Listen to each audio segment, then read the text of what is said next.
I am Ferdinand Marcos, and I am the President of the Republic of the Philippines. I stand today on behalf of 110 million Filipinos. Hello people and hello universe, it's me again. Shout out sa inyo mga kababayan. Nakikita ko. Nako, napakagandang balita ito para sa lahat, no? Sa buong region, probinsya ng Pilipinas ay magkakaroon nito mga kababayan. Yang mobile bus clinic na yan, ipapamahagi po yan sa bawat region, no? Probinsya ng buong Pilipinas. Yan po under the Marcos administration na pangungunahan po ng ating First Lady. Kung nakikita nyo guys, yung mga medical equipment na yan na kompleto Ricardo, mga bes ay actually 7 provinces ang nakatanggap mga kababayan, ano? So mahigit 80 plus or more than that ang ipapamahagi pa sa ating mga kababayan sa bawat probinsya ng Pilipinas, mga bes. Maganda ito, malaking katulungan. Halimbawa, pag mayroong mga sakuna na nangyari sa nasasakupan ng isang region, pwede po nilang dalhin yan, no?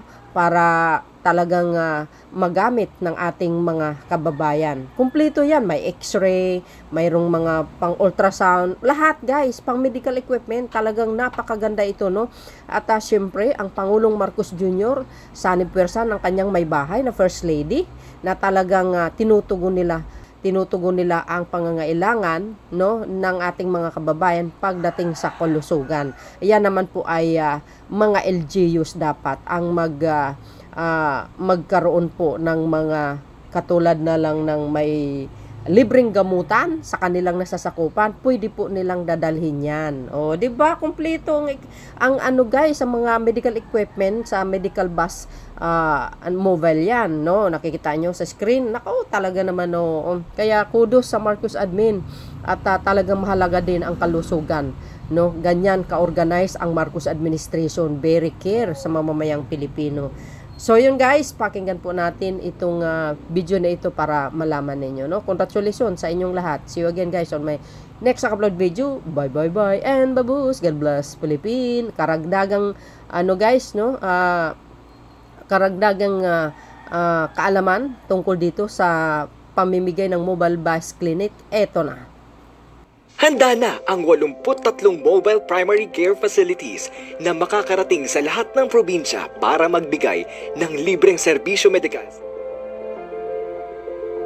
Lula nito ang iba't ibang medical equipment tulad ng mobile digital x-ray machine, ultrasound machine, hematology analyzer, binocular microscope, clinical centrifuge, ophthalmoscope, Regent refrigerator, at iba pang kagamitan para masiguro ang wastong resulta ng laboratory test.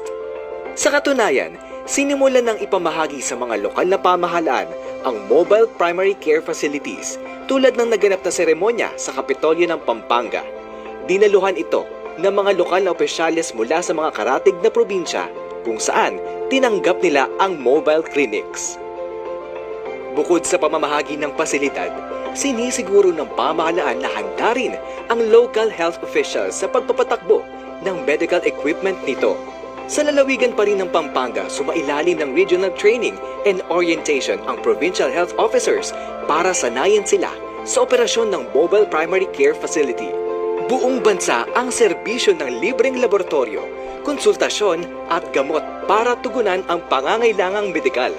Yan ang bagong Pilipinas.